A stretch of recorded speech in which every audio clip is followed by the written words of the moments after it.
비트코인 시장이 현실 감각이 없을 정도로 빠르고 깊게 무너져 내렸습니다.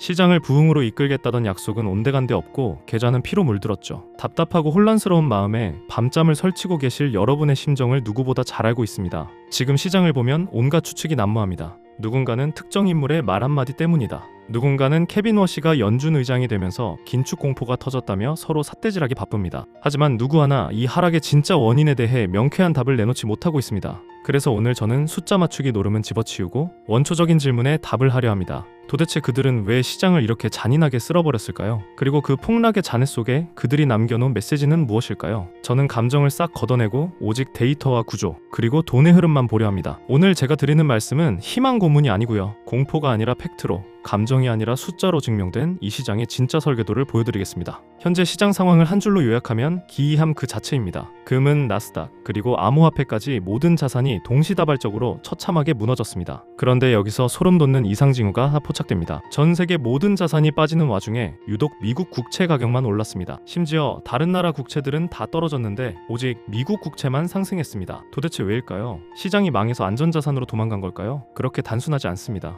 이번 주 미국 재무부가 발표한 국채 발행량을 확인하고 저는 경악을 금치 못했습니다. 단기 국채 2,560억 달러, 중기 1,000억 달러, 장기 250억 달러, 합치면 무려 3,810억 달러, 하나 약 500조 원입니다. 이게 어느 정도 규모인지 감이 오십니까? 웬만한 중진국 국가의 1년치 전체 예산과 맞먹는 돈입니다. 그 천문학적인 금액을 단 일주일 만에 국채 경매라는 이름으로 시장에 쏟아부었습니다. 상식적으로 공급이 이렇게 폭탄처럼 쏟아지면 국채 가격은 폭락하고 금리는 치솟아야 정상입니다. 사줄 사람이 없으니까요. 그런데 놀랍게도 시장은 이 막대한 물량을 전부 소화해냈습니다. 아니, 소화를 넘어 국채 가격이 오를 정도로 수요가 폭발했습니다. 이게 무엇을 의미하는지 아십니까? 전 세계의 유동성, 즉 주식과 코인, 금에 있던 모든 돈이 강제로 미국 국채라는 블랙홀로 빨려 들어갔다는 뜻입니다. 이것은 자연스러운 시장 흐름이 아닙니다. 누군가가 전 세계의 돈을 미국 국채로 몰아넣기 위해 판을 짰다고밖에 볼 수 없는 인위적인 자금 이동입니다. 이제 퍼즐을 맞춰봅시다. 이 막대한 국채 발행을 앞두고 시장에 무슨 일이 있었습니까? 숨 쉴 틈도 없이 악재가 터졌습니다. 가만히 있던 이란이 갑자기 미국에 대들며 전쟁 공포를 키웠습니다. 해결될 줄 알았던 셧다운 공포가 극대화되었습니다. 베네수엘라, 그린란드 등 지정학적 리스크가 동시다발적으로 폭발했습니다. 이 모든 게 우연일까요? 아니면 국채를 팔아먹기 위한 의도된 타이밍일까요? 국채라는 상품은 본질적으로 시장이 불안하고 미래가 불투명할 때 가장 잘 팔립니다. 시장이 호황이라면 아무도 이자 몇 푼 주는 국채를 거들떠보지 않습니다. 즉, 미국 재무부는 3,810억 달러라는 거대한 빚잔치를 성공시키기 위해 시장에 공포라는 양념을 뿌려 투자자들을 국채 시장으로 강제 대피시킨 것입니다. 그들은 시장 참여자들에게 총구를 겨누고 질문을 던진 겁니다. 너네 시장이 망할 것 같지? 전쟁 날 것 같지? 그러니까 딴짓하지 말고 안전한 미국 국채나 사. 그렇게 그들은 공포를 이용해 전 세계의 유동성을 흡수해 자신들의 금고를 채웠습니다. 하지만 여기서 중요한 반전이 있습니다. 그들이 돈을 걷어들인 이유가 유동성을 영구적으로 회수하여 시장을 말려 죽이기 위해서일까요? 아닙니다. 그들은 이제 걷어들인 그 돈을 다시 풀 준비를 하고 있습니다. 언제를 위해서? 바로 트럼프의 중간선거 승리를 위해서입니다. 많은 분이 정치적 불확실성을 걱정하지만 2025년 7월에 이미 서명된 결정적인 법안 하나를 놓치고 있습니다. 바로 원빅 뷰티풀 빌, 일명 오빠 법안입니다. 이 법안의 핵심은 기업들의 세금을 대규모로 깎아주고 정부가 돈을 풀겠다는 노골적인 경기부양 의지입니다. 가장 중요한 건 미국의 부채 한도를 무려 5조 달러로 증액했다는 점입니다. 쉽게 말해 트럼프 행정부가 쓸 수 있는 신용카드 한도를 무제한급으로 늘려놓은 겁니다. 그들은 지금 국채를 발행해 현금을 챙겼고 법적으로 돈을 풀 수 있는 한도까지 늘려놨습니다. 이건 하락장의 징조가 아니라 역대급 돈풀기를 위한 총알장전의 과정입니다.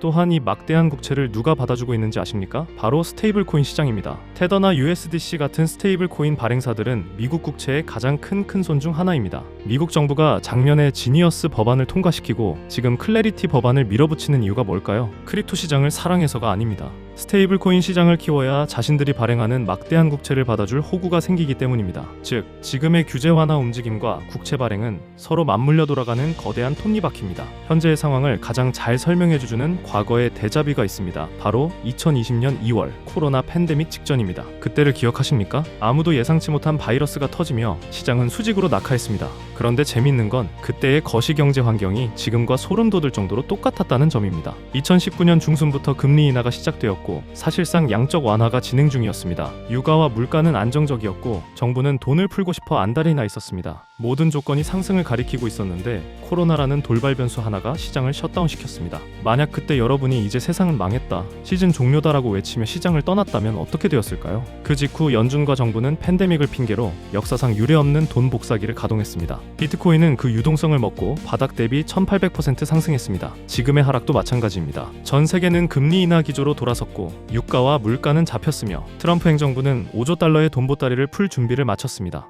그런데 이란 전쟁, 셧다운, 이런 지정학적 노이즈가 터졌습니다. 저는 이것을 재정 집행이 본격화되기 직전 진공 상태에서 발생한 일시적 발작으로 봅니다. 시장은 늘 공포를 앞세워 본질을 가리려 합니다. 지금 여러분의 눈을 가리고 있는 것은 전쟁과 셧다운이라는 연막탄입니다. 하지만 그 연막 뒤에서 그들은 국채를 발행해 현금을 챙겼고 부채 한도를 늘려 돈 풀 명분을 만들었습니다. 이것은 시장의 붕괴가 아니라 더 높이 쏘아 올리기 위한 개구리 웅크리기입니다. 유동성이 공급되는 파이프라인은 파괴되지 않았습니다. 오히려 그 파이프의 직경을 넓히기 위해 잠시 물을 잠그고 공사를 하고 있는 겁니다. 결론을 말씀드리겠습니다. 너무나 이례적이고 빠른 하락이라 멘탈이 나가신 분들이 많을 겁니다. 하지만 우리는 이 게임을 이미 2020년 3월에 겪어봤습니다. 의도된 변수와 공포조장이 겹친 투기적 하락에 속지 마십시오. 전 세계의 돈이 미국 국채로 쏠린 것은 유동성의 증발이 아니라 유동성의 일시적 피신입니다. 그 돈은 다시 위험자산으로, 그리고 가장 탄력적인 비트코인으로 돌아오게 되어 있습니다. 지금은 바닥을 맞추겠다고 차트를 그을 때가 아닙니다. 이 거대한 판을 짠 설계자들의 의도를 파악해야 합니다. 그들은 5조 달러를 풀기 위해 지금 명분을 쌓고 있습니다. 비트코인 하락은 그들이 던진 미끼일 뿐입니다. 이 미끼를 물고 시장을 떠나는 순간 여러분은 곧 펼쳐질 유동성의 대홍수에서 익사하는 것이 아니라 목말라 죽게 될 것입니다. 본질은 사이클이 아니라 유동성입니다. 그리고 그 유동성의 댐은 곧 터질 것입니다. 흔들리지 마십시오. 꽉 잡고 버티십시오. 오늘 내용이 조금이나마 여러분의 위안이 되었다면 구독과 좋아요 부탁드리며 다음에 더 좋은 정보 가져오겠습니다. 감사합니다.